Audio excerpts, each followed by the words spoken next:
విలాపవాక్యములు విలాపవాక్యములు 3వ అధ్యాయము విలాపవాక్యములు 3వ అధ్యాయము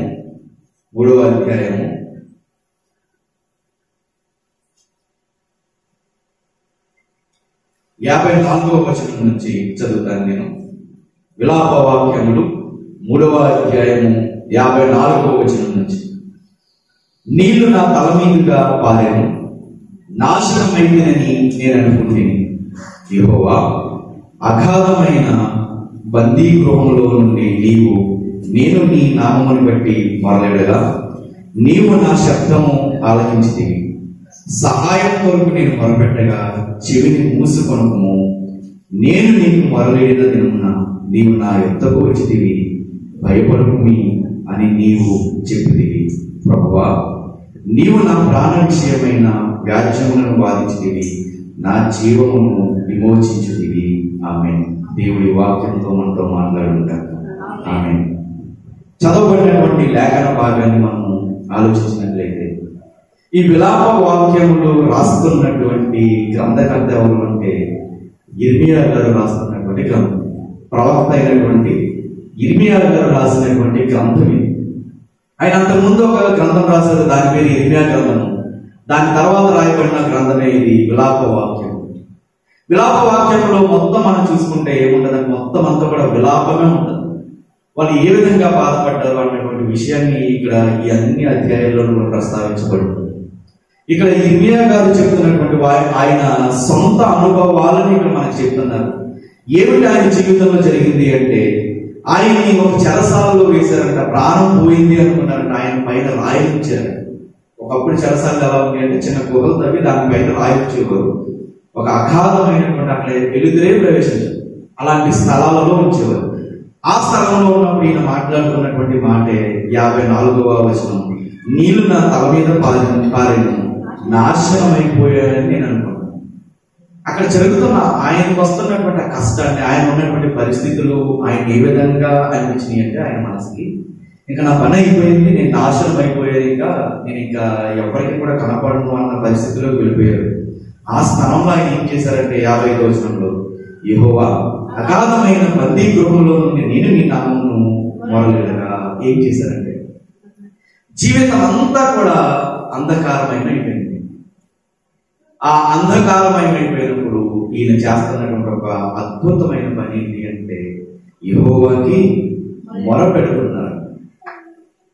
సాధారణంగా మనం ఈ లోకంలో కానీ కొంతమంది క్రైస్తవుల్లో కానీ మనం ఆలోచించినట్లయితే దేవుడు ఎక్కడో ఉన్నాడు, ఆయన చూడడానికి మనం వెళ్ళాలి.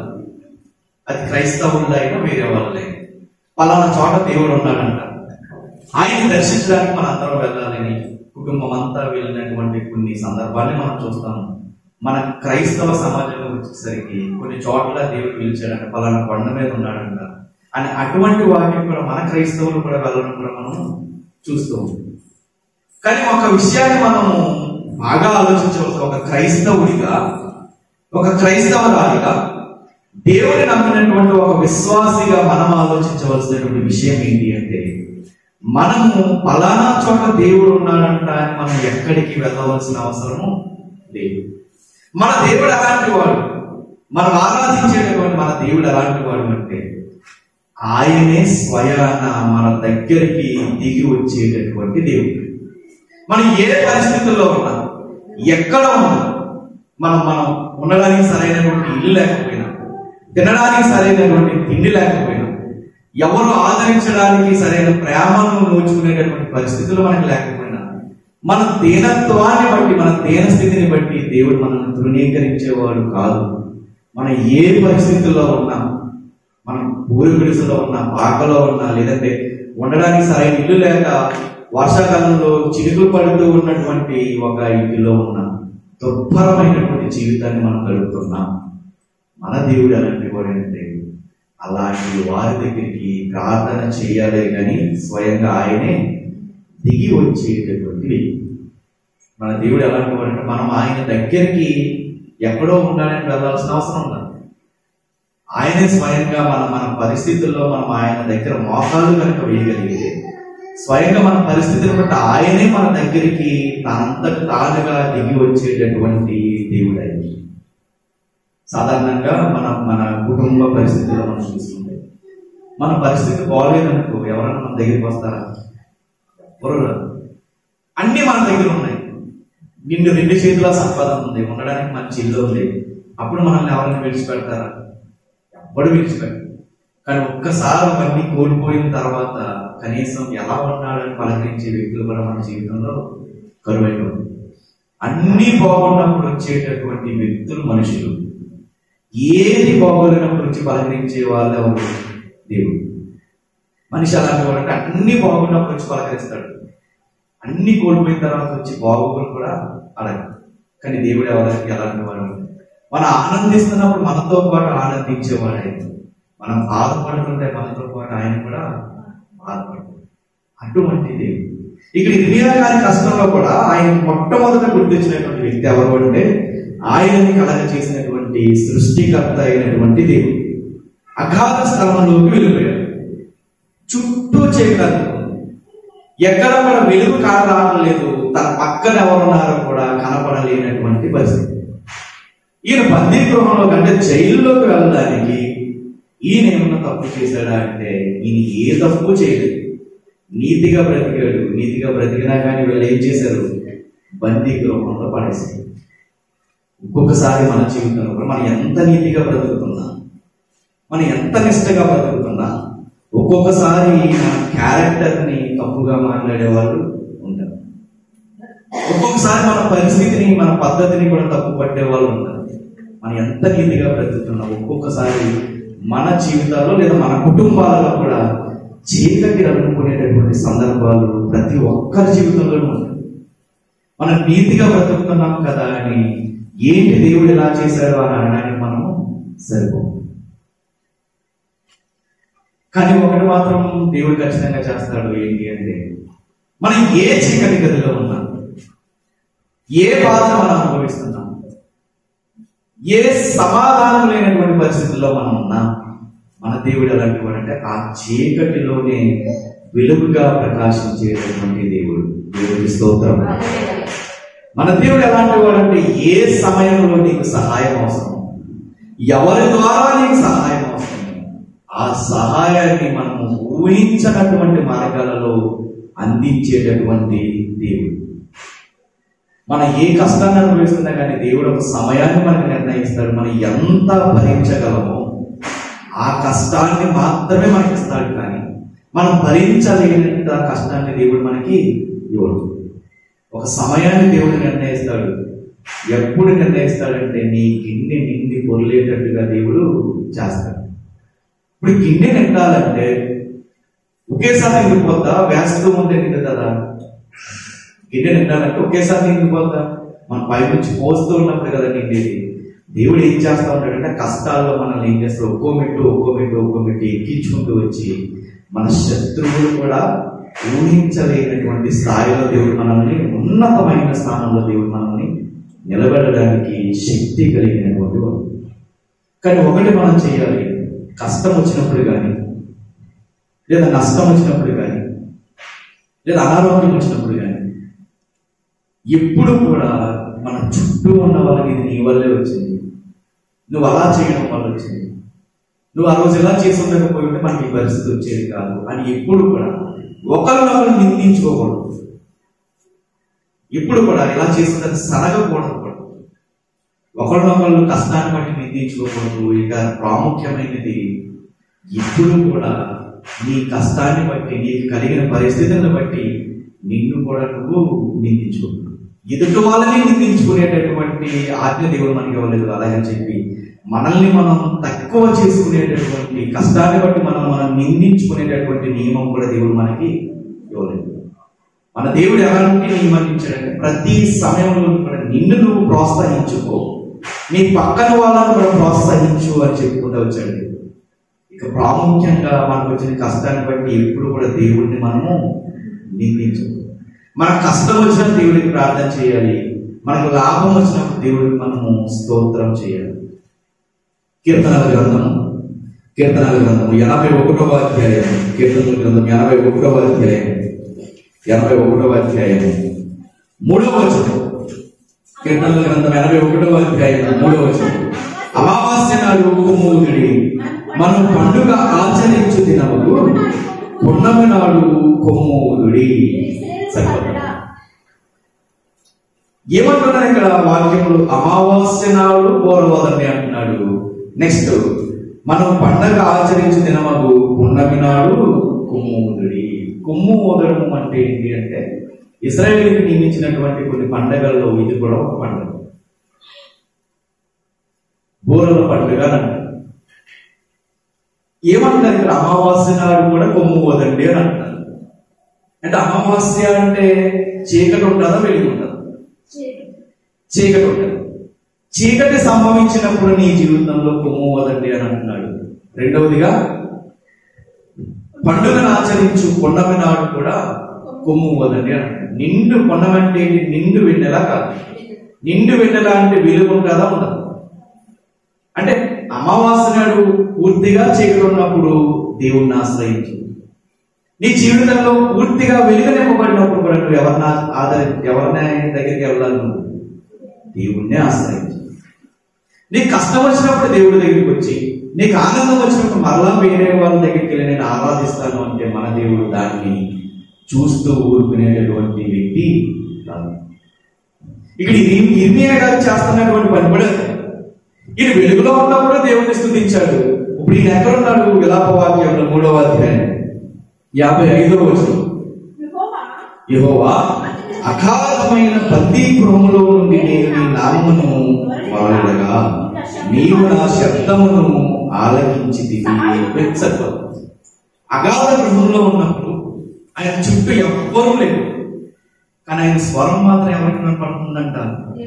దేవుడికి వినపడుతుంది. అగాధ స్థలంలో నుంచి, అగాధమైన బందీ గృహంలో నుంచి మొరపెడితే సాక్షాత్ ఎవరికి చేరిపోయిందంట? దేవుడికి చేరిపోయింది. అంటే ఏంటి ఇక్కడ మనం నేర్చుకోవాల్సింది అంటే, ఒక క్రైస్తవుడి జీవితంలో, ఒక క్రైస్తవురాలి జీవితంలో, లేదా ఒక విశ్వాసి జీవితంలో చాలా ప్రాముఖ్యమైనటువంటి ఘట్టం ఏదన్నా ఉంది అంటే అది ప్రార్థన. ప్రార్థన అనేది ఎటువంటిది అంటే, ఒక క్రైస్తవుడి యొక్క ఆత్మీయ జీవితానికి ఒక ఆయుధం లాంటిది. క్రైస్తవ జీవితంలో అత్యంత ప్రాముఖ్యమైనది. మరలా క్రైస్తవ జీవితంలో అత్యధికంగా నిర్లక్ష్యం చేయబడేది ఏదైనా ఉంది అంటే అదేంటి? ప్రార్థనా జీవితం. ఒక క్రైస్తవుడి జీవితంలో అత్యంత ప్రాముఖ్యమైనది అదే. మనకు తెలియక అధికముగా నిర్లక్ష్యం చేస్తున్నది కూడా అదే. కానీ నిజముగా మనం మొరపెడితే ఆయన మనకి చాలా సమీపంగా ఉండేటటువంటి వ్యక్తి. ఆయన కీర్తనల గ్రంథము 145వ అధ్యాయం. కీర్తనల గ్రంథము 145వ అధ్యాయం 18వ వచనం.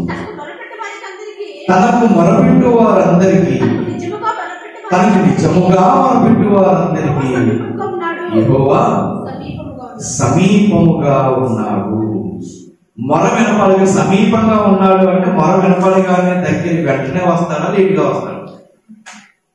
ఎలా వస్తాడు? సమీపంగా ఉన్న వ్యక్తి మన మాట వినపడగానే ఎలాగైతే పరుగున వస్తాడు, అలాగే మన దేవుడు కూడా మన దగ్గరికి ఖచ్చితంగా వస్తాడు. ఎప్పుడు వస్తాడు? మనము మొరపెట్టినప్పుడు ఆయన మన సమీపంగా వస్తాడు. మన కష్టంలో నుంచి మనల్ని గట్టెక్కించడానికి దేవుడే స్వయంగా మన దగ్గరికి వస్తాడు. మనం ఎవ్వరినో ఆశ్రయించవలసిన అవసరము లేదు. నమ్ముకున్న దేవుడు అలాంటి వాడిని మొరపెట్టాలి, కానీ నీ కష్టం దగ్గరకు వచ్చి ఆ కష్టాన్ని నీ నుంచి దూరం చేసేటటువంటి సామర్థ్యం కలిగినటువంటి వ్యక్తి. అయితే మనం చేయవలసింది, దేవుడు నిజంగా మన దగ్గరికి రావాలి అంటే, దేవుడు నిజంగా మనకు సమీపించాలంటే ప్రార్థన చేయాలి. దానితో పాటు ఇంకొకటి కూడా చేయాలని చెప్తున్నారు. యాకోబు పత్రిక నిజంగా దేవుడు మన దగ్గరికి వస్తాడా? యాకోబు పత్రిక 4వ అధ్యాయం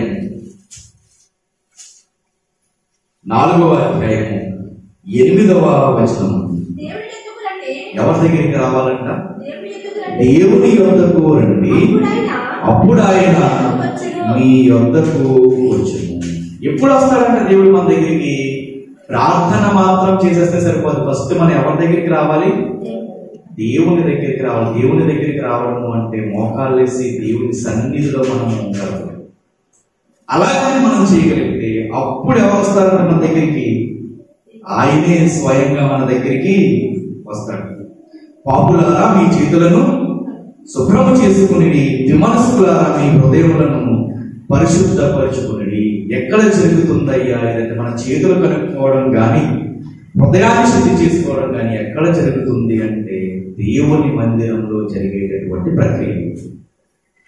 దేవుని మందిరంలో ఏం జరుగుతుందంటే హృదయ శుద్ధి జరుగుతుంది. దేవుని మందిరంలో ఏం జరుగుతుందంటే మన చేతులు కంటుకున్నటువంటి ప్రతి మలినము కూడా అక్కడ ఇక్కడ ఏం జరగబడుతుంది? కడగబడుతుంది. దేవుని వాక్యంతో ప్రతి ఒక్క హృదయం కూడా ఏం చేయబడుతుందంటే ఉదక స్నానము చేయబడుతుంది.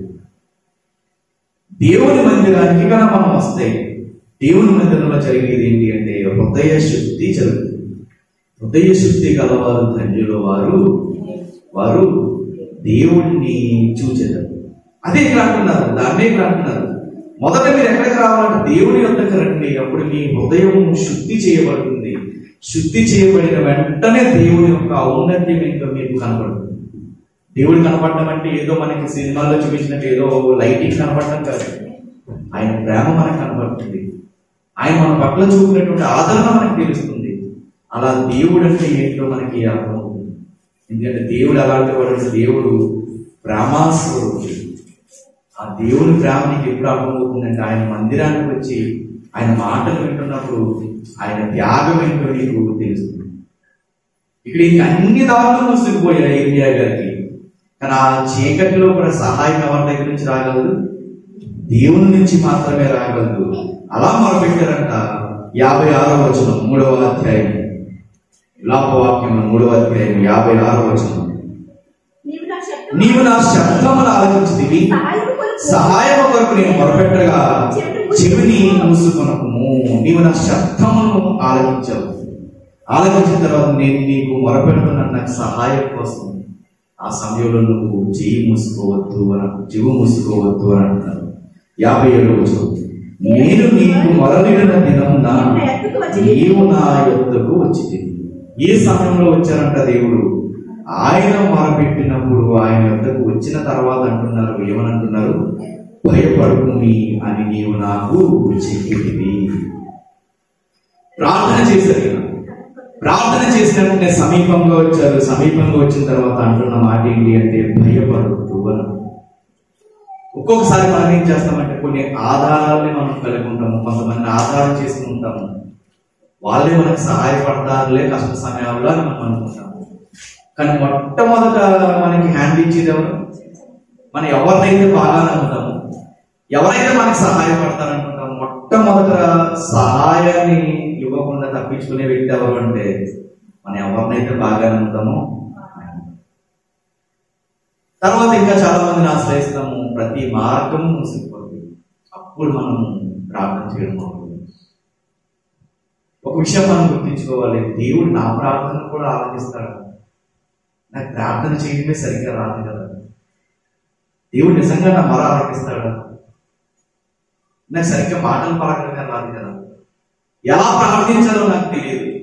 దేవుడు నా మాట వింటారా అని ఒకవేళ నీ మనసులో ఒకవేళ సందేహం ఉంటే, బైబిల్లో ఒక ఇద్దరు ఉన్నారు. ఆ ఇద్దరు ప్రార్థన చేయడానికి వచ్చారు. ఒక ఆయనేమో మొత్తం అన్ని మాటల్ని వల్లిస్తున్నాడు, చక్కని పదాలను సమకూరుస్తున్నాడు, అందరూ మెచ్చుకునేటట్టుగా ప్రార్థన చేస్తున్నాడు. ఒక మంచి భాష విభాగాన్ని ఆయన ప్రయోగించి మంచి భాషని మంచి మాటల్ని ప్రయోగించి ప్రార్థన చేశాడు. ఇంకొక ఆయన ఏం మాట్లాడాలో కూడా తెలియదు. చూద్దాం ఒకసారి ఆయన ఎంత ఎలా ప్రార్థన చేశారు. లూకాసు వార్త 18వ అధ్యాయం, లూకాసు వార్త 18వ అధ్యాయం 10వ వచనం నుంచి లేదా 9వ వచనం నుంచి చదువుదాం. ఆమె నీతిమంతులమని తమను నమ్ముకుని ఇతరులను తృణీకరించి పొందరితో ఆయన ఉపమానం చెప్పాను. ప్రార్థన చేయటకే ఇద్దరు మనుషులు దేవాలయంలోనికి వెళ్ళారు. వారిలో ఒకరు పరిసయ్యుడు, ఒకరు ఇద్దరు వెళ్ళారు ప్రార్థన చేయడానికి దేవాలయంలోకి. అప్పుడు పరిసయ్యుడు నిలబడి ప్రార్థన చేస్తున్నాడంట. పరిసయ్యుడు నిలబడి, దేవా, ఈయన వల్లిస్తున్నటువంటి మాటలు ఎంత అద్భుతంగా ప్రార్థన చేస్తున్నాడంటే అసలు ఈయన ప్రార్థన మన ప్రార్థన కూడా పనికిరాదు. అంత అద్భుతంగా పదాలను వల్లిస్తూ ప్రార్థన చేస్తున్నారు.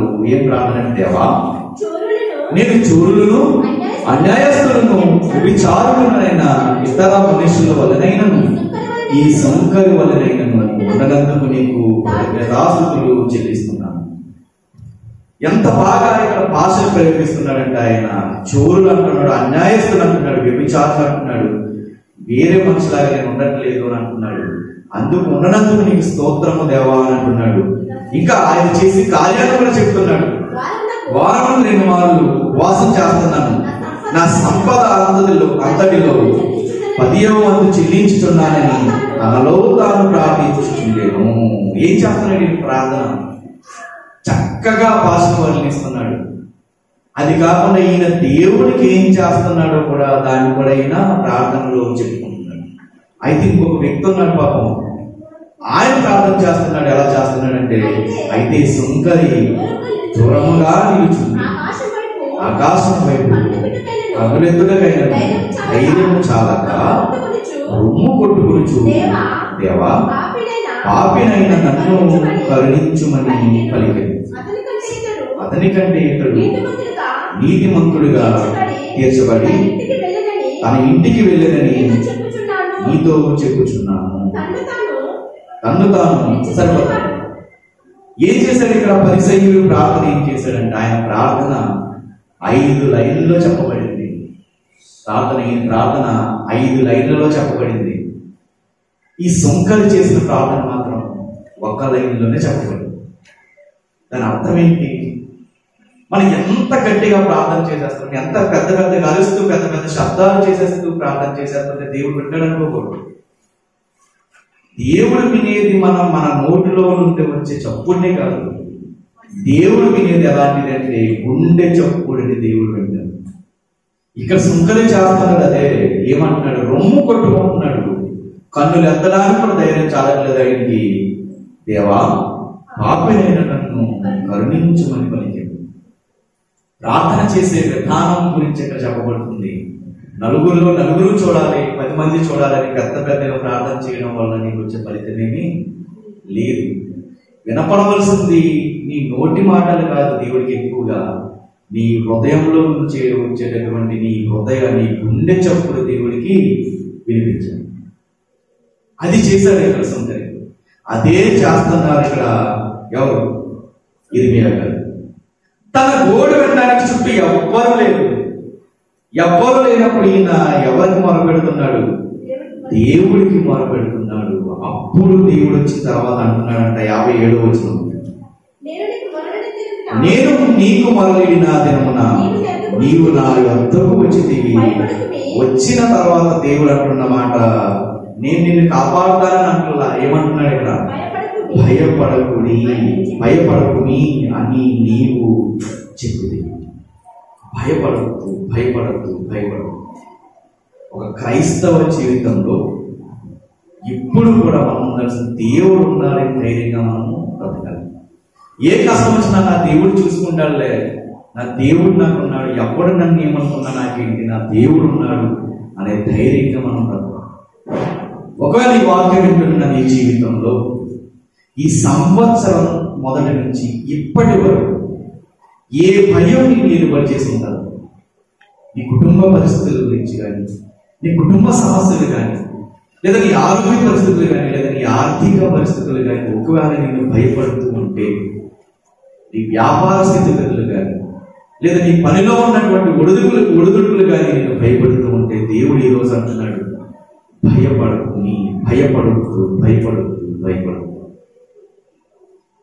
మనకు వస్తున్న అనారోగ్యాన్ని బట్టి ఏం జరిగిపోతుందో ఏంటో అన్నటువంటి భయం కూడా మనం పడవలసిన అవసరం లేదు. ఒకవేళ ఏ భయం ఏలుబడి చేస్తున్నా, ఈరోజు దేవుడు అంటున్నాడు, నీ భయాన్ని తొలగించేవాడు ఆయన మాత్రం. భయపడద్దు అని చెప్తున్నాడు అంటే దేవుడు నీకు సహాయం చేస్తాడనా చేయడం? ఖచ్చితంగా నేనున్నాను, దేనికి కూడా భయపడద్దు అన్నటువంటి విషయాన్ని దేవుడు చెప్తున్నాడు. ఒక మనిషికి భయం ఎలాంటిది అంటే ఉరితాడు లాంటిది. సామెతల గ్రంథము 29వ అధ్యాయం సామెతల గ్రంథం 29వ అధ్యాయం 25వ వచనం. 29వ అధ్యాయము 25వ వచనం. భయపడుట వలన మనుషులకు ఉరి వచ్చును, యెహోవా యందు నమ్మిక ఉంచువాడు సురక్షితముగా ఉండును. భయపడుట వలన ఏమొస్తుందంట? మనుషులకు ఉరి వస్తుంది. మనుషులకు భయం ఎలాంటిది అంటే పేకికి పట్టినటువంటి ఒక ఉరితాడు. ఉరి పేకికి మనకు బిగించినప్పుడు, మన మెడకి ఉరి బిగించినప్పుడు మనకు ఊపిరి ఆడుతుందా? ఆడదు. భయము కూడా ఎలాంటిది అంటే మనకు ఊపిరి ఆడకుండా చేసేటటువంటి భయం. ఎలాంటిదంటే నీకు ఊపిరి ఆడకుండా చేసి నిన్ను చంపడానికి కూడా సామర్థ్యం కలిగినటువంటి భయం. నీ ఆరోగ్యం బాగోలేదా? దేవుడే స్వస్థపరుస్తాడన్న ధైర్యంగా ఉండు. ఒకవేళ నీ స్థితిగతులు బాగోలేదా? దేవుడే ఆ స్థితిగతులన్నింటినీ కూడా మారుస్తాడు. ఒకవేళ నీ ఆర్థిక పరిస్థితులు బాగోలేదా? దేవుడు వాటిని చక్కదిద్దుతాడు. ఈరోజు నీ భర్త పరిస్థితి బాగోలేదా? దేవుడు ఆయన్ని మారుస్తాడు. ఒకవేళ నీ భార్య పరిస్థితి బాగోలేదా? దేవుడు ఆవిడ్ని జ్ఞానవంతురాలుగా చేస్తాడు. ఆ ధైర్యంతో ఉండి వాళ్ళ గురించి కనుక నువ్వు మొరపెట్టగలిగితే, నువ్వు మొరపెట్టేది ఆయన సాక్షాత్తు నీ దగ్గరికి వస్తాడు. భయపడవద్దు అని చెప్తున్నాడు. భయం ఎలాంటిదంటే ఆరోగ్యాన్ని చంపేస్తుంది, మనశ్శాంతిని చంపేస్తుంది, నీకున్న బలాన్ని చంపేస్తుంది. నేను ఏం చేస్తుంది? బలహీనురాలని చేస్తుంది. చింత ఎలాంటిది అంటే మనల్ని ఎంత మనం బలంగా ఉన్నా కానీ నిలబడకుండా కూడా చేసేటటువంటి సామర్థ్యం దానికి ఉంది. ఎముకల్లో ఉన్నటువంటి బలాన్ని అంతటిని కూడా ఏం చేస్తుంది? ఇల్చేస్తుంది చింత. అందుకే అంటారు మత్తయి సువార్తలో, నీవు చింతించుట వలన నీ ఎత్తు మూరడు చేసుకోగలవా? నువ్వు చింతించడం వలన నువ్వు ఏదో జరిగిపోతుందని అని నువ్వు భయపడుతున్నావు కదా, ఆ భయం వలన వచ్చేదాన్ని నువ్వు జరగకుండా ఆపగలవా? చింతించి సాధించేది ఏమీ ఉండదు. కానీ ఏదన్నా సాధిస్తున్నాము అంటే ఏం సాధించగలమంటే అనారోగ్యాన్ని సాధించగలం, మనశ్శాంతి లేనటువంటి జీవితాన్ని మనం సాధించగలం చింతించడం వలన. భయం ఏం చేస్తుందంటే బలంగా ఉన్న నిన్ను, గంతులు వేసేటటువంటి దానిగా ఉన్న నిన్ను బలహీనురాలుగా మార్చేస్తుంది. కాలు తీసి కాలు కదపలేనటువంటి పరిస్థితుల్లో నేను పెట్టేస్తాను. భవిష్యత్తును గురించినటువంటి భయం, ఏం జరగబోతుందో నా జీవితంలో అనేటటువంటి భయం ఏం చేస్తుందంటే అది జరుగుతాదో జరగదో తర్వాత విషయం. నిన్ను మాత్రం ఆరోగ్యంగా ఉన్న నిన్ను ఒక రోగిష్టిదానిగా మార్చేస్తుంది. అందుకే అంటున్నాడు, దేవుడు మాటలు మనకు ఊరడనిస్తున్నాయి. భయపడొద్దు. ఏదో జరిగిపోతే, ఎవరి జీవితంలో ఏదో చూసావు, నా జీవితంలో కూడా అలాగే జరిగిపోతేమో అన్న భయము ఎట్టి పరిస్థితుల్లో కూడా మనం పడుతుంది. ఎవరి జీవితంలో ఏదో పరిస్థితి చూసారైపోతే నా జీవితంలో కూడా అదే జరుగుతుందేమో అన్న భయం ఎట్టి పరిస్థితుల్లో కూడా ఉండదు. ఎవరి కుటుంబ పరిస్థితుల్లో చూసారైపోతే నా కుటుంబ పరిస్థితుల్లో కూడా నా వాళ్ళు కూడా అలా చేస్తారేమో అన్న భయం ఎట్టి పరిస్థితుల్లో నీకు ఉండదు. ఒక విషయాన్ని మీరు గుర్తుపెట్టుకోండి, ఏదో ఒక సందర్భాన్ని చూసి అది కూడా రేపు నా జీవితంలోనే వచ్చేస్తుంది అని కనుక నువ్వు భయపడుతూ ఉంటే అది ఖచ్చితంగా మన జీవితంలో కూడా వచ్చేస్తుంది. ఏదో నా జీవితంలో జరిగిపోతుంది అన్నటువంటి భయం కనుక మనకు ఉంటే ఖచ్చితంగా అది మన జీవితంలోకి వచ్చేస్తుంది. ఏదో జరిగిపోతుంది, ఏదో అయిపోతుంది, నా జీవితం ఎటో వెళ్ళిపోతుంది అన్నటువంటి భయం ఎట్టి పరిస్థితుల్లో మనకి ఉండకూడదు. ఎవరినో మనం చూసి భయపడవలసినటువంటి అవసరం మనకి లేదు. అలా ఎప్పుడు కూడా మనం భయపడకూడదు. భయపడవలసినటువంటి అవసరం లేదు.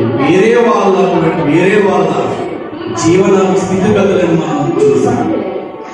ఇప్పుడు కూడా మనం భయపడకూడదు.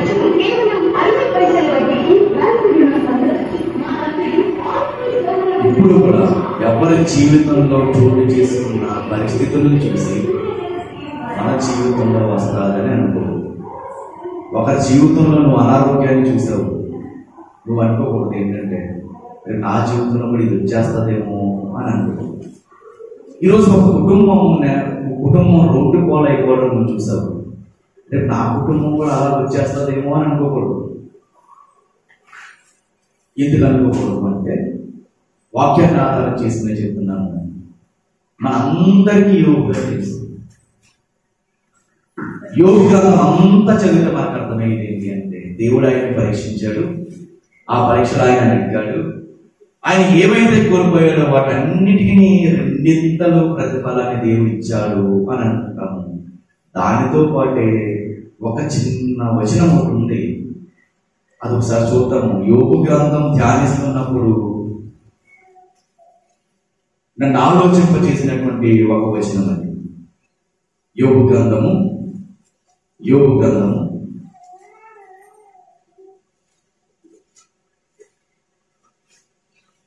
1వ అధ్యాయం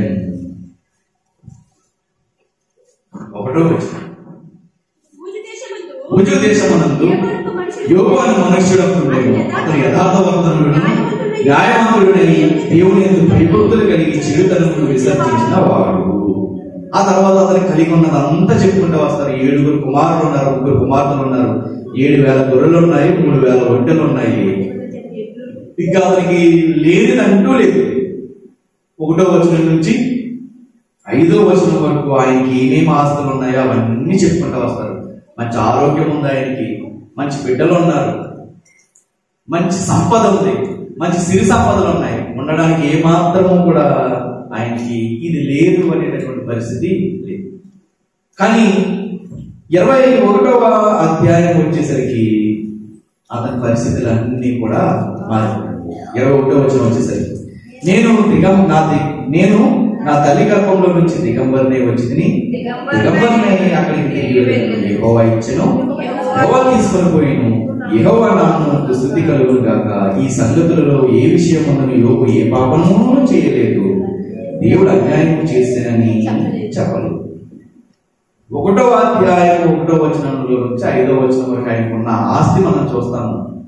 20వ వచనం వచ్చేసరికి ఆయన ఉన్నటువంటి పరిస్థితి ఏంటో కూడా మనకు అర్థమైంది. ఇదంతా ఒక ఎత్తైతే దేవుడిని ఏమాట అనలేదు ఆయన.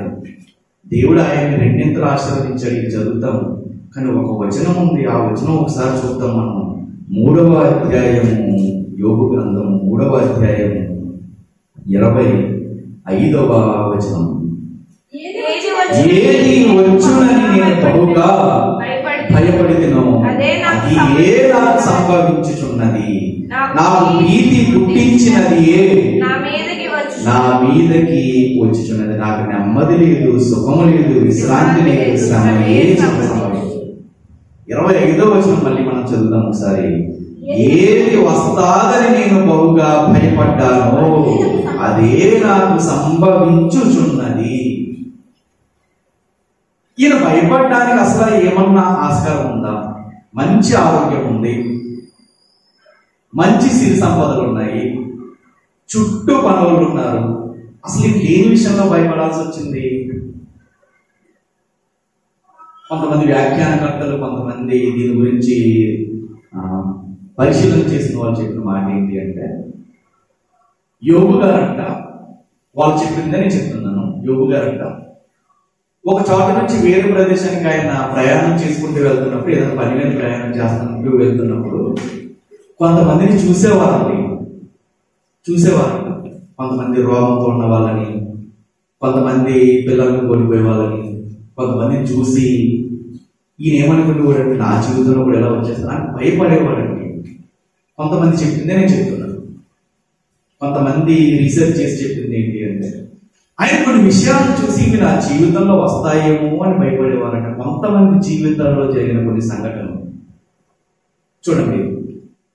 ఈయన ఎవరినైతే చూశారు, ఒకసారి చూడండి. ఈయన ఎవరినైతే చూశారు, ప్రయాణం వెళ్తూ ఉన్నారు. ఈయన ఒక కుటుంబాన్ని చూశారు. ఆ కుటుంబంలో ఎవరికో కుష్టి రోగం ఉందా అనుకున్నాం. అలా వెళ్తూ ఉన్నారు. ఇంకొకరు చూశారు, ఆ కుటుంబంలో ఎవరు బిడ్డను కోల్పోయి ఉన్నారు. మరలా ఒక ప్రయాణంలో ఏం చూశారంటే, కొంతమంది ఆస్తి కోల్పోయిన వాళ్ళని, రోడ్డుని పడ్డ వాళ్ళని చూశారు. ఈయన చూసిన ప్రతి ఒక్కరి జీవితాన్ని మనం ఆలోచించుకోగలిగితే, మొదట చూసిన కుటుంబంలో ఎన్ని కష్టాలు ఉన్నాయి? ఒకటే కష్టం. ఆయనకి ఏముంది? కుష్టి రోగం. రెండో కుటుంబాన్ని చూస్తే ఏమైంది? వాళ్ళ కుటుంబంలో సంభవించింది ఏంటి? ఎవరినో కోల్పోయారు. అంటే ఈయన చూసిన కుటుంబాల్లో జరిగిన నష్టం ఒకటే. ఈయన ఎవరినైతే చూసి భయపడ్డాడో ఆ జరిగినటువంటి కుటుంబాల్లో జరిగినటువంటి నష్టం ఏదైతే ఉందో అది ఒకటే వచ్చింది దానికి. కానీ ఇవన్నీ ఎవరు వచ్చేసినాయి? వచ్చేసి అదే చెప్తున్నారు, ఏది వచ్చునని నేను బహుగా భయపడినో అది ఏ నాకు సంభవించింది. నెక్స్ట్ మాట, నాకు భీతి పుట్టించినది ఏ నా మీదకి వచ్చుచున్నది అంటే ఇంకా నేను ఏవైతే భయపడ్డానో అవన్నీ కూడా నా జీవితంలోకి వస్తూ ఉంటాయేమో అన్నటువంటి విషయాన్ని చెప్తుంది.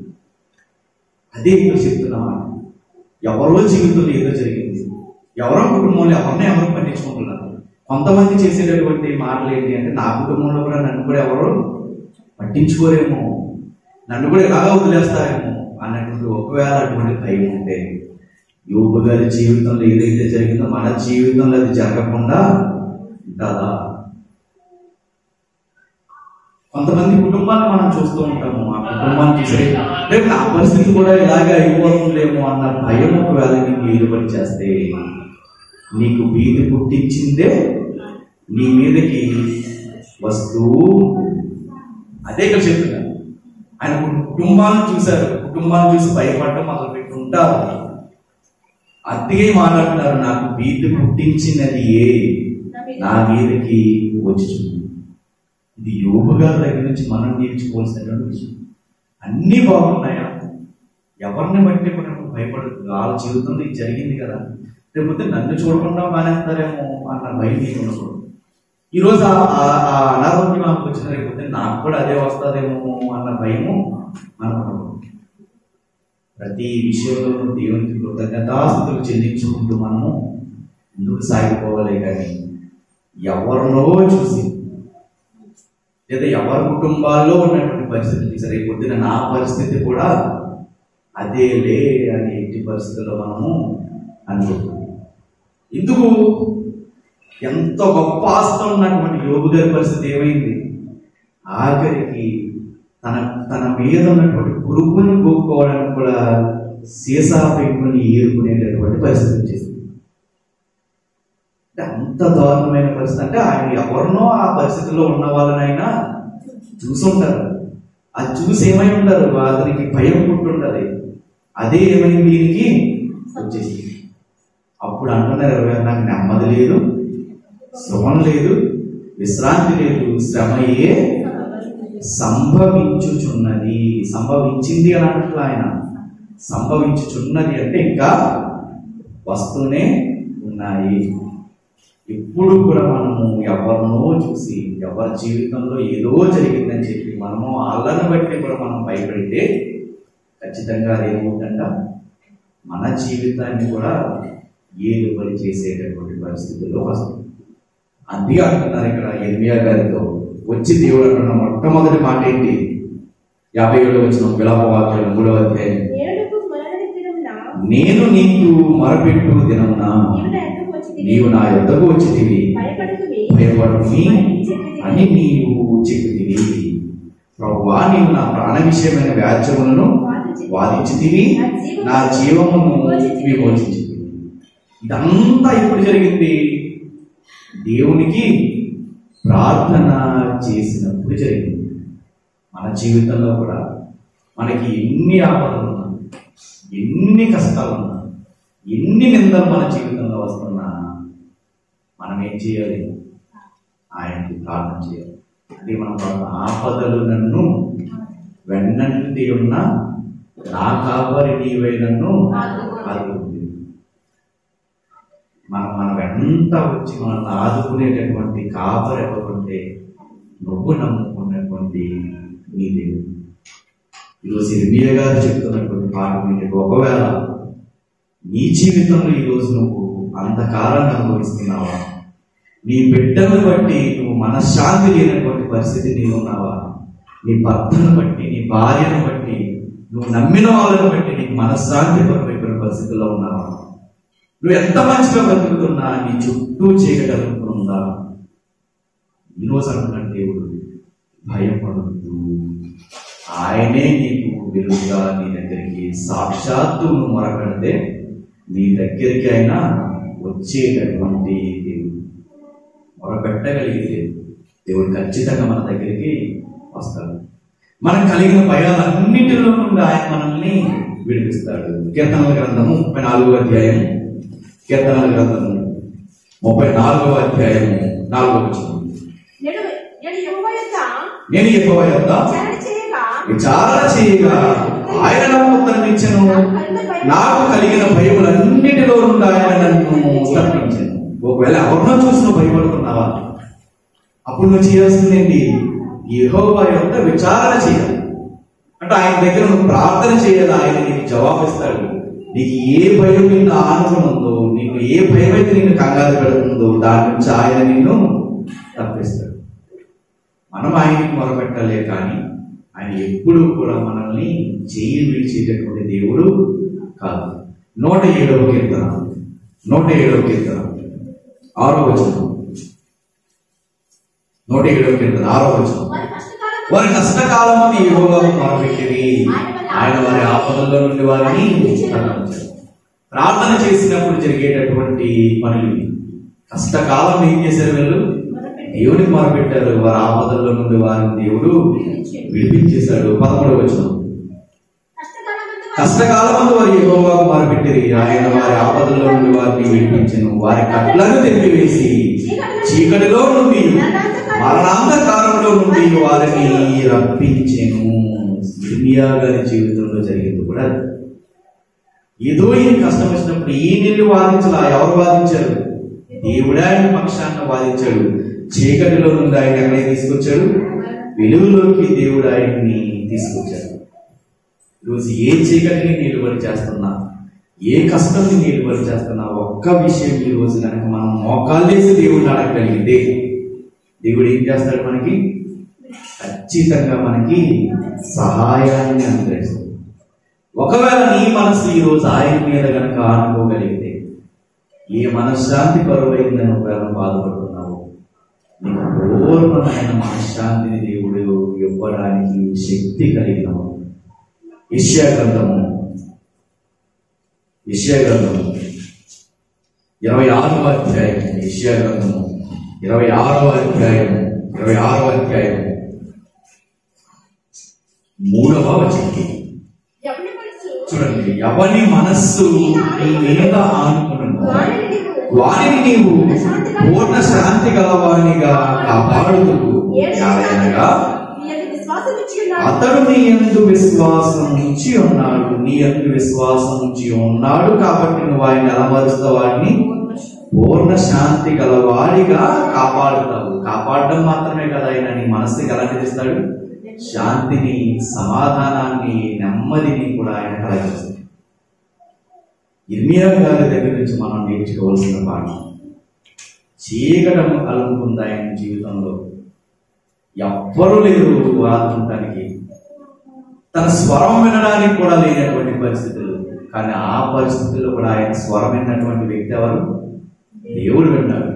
ఆయన స్వరం విన్నటువంటి దేవుడు వచ్చి అంటున్నాడు, నీకు కలిగిన శ్రమ కానీ, నీకు కలిగిన కష్టం కానీ, నీ జీవితంలో వచ్చిన చీకటి, నీ జీవితంలో వచ్చిన అలచడి వల్ల నువ్వు ఈ రోజు నువ్వు భయపడుతున్నావేమో, భయపడు. ఎందుకంటే అది నీకు ఉరిగా ఉంటుంది. భయపడకుండా దేవుడి దగ్గర విచారణ చెయ్యి. నీ భయాలన్నిటిలో నుండి ఆయన నిన్ను తప్పిస్తాడు. నీ మనస్సు కనుక ఆయన మీద ఆనుకోగలిగితే, మన మనస్సు కనుక ఆయన మీద ఆనుకోగలిగితే ఆయన కాపాడుతాడు. కాపాడటం మాత్రమే కాదు, మనిషికి ఏ శాంతి సమాధానం మనస్సుకు అవసరమో అదంతా కూడా ఆయన మనకి అనుగ్రహిస్తాడు. యెహోవాయే నిత్యాశ్రయ దుర్గము, యుగ యుగములు యెహోవాను నమ్ముకుని. రోజు మనకు వస్తున్న ఏ కష్టమైనా తప్పించగలిగినటువంటి శక్తి ఎవరికి ఉంది? దేవుడికి మాత్రమే ఉంది. ఆ పని చేయించగలిగినటువంటి శక్తి మన మోకాళ్ళ ప్రార్థనకి ఉంది. క్రైస్తవ జీవితంలో అత్యంత ప్రాముఖ్యమైనది ప్రార్థనే. తెలియక మనం అత్యధికంగా నిర్లక్ష్యం చేస్తున్నది కూడా ప్రార్థనా జీవితం.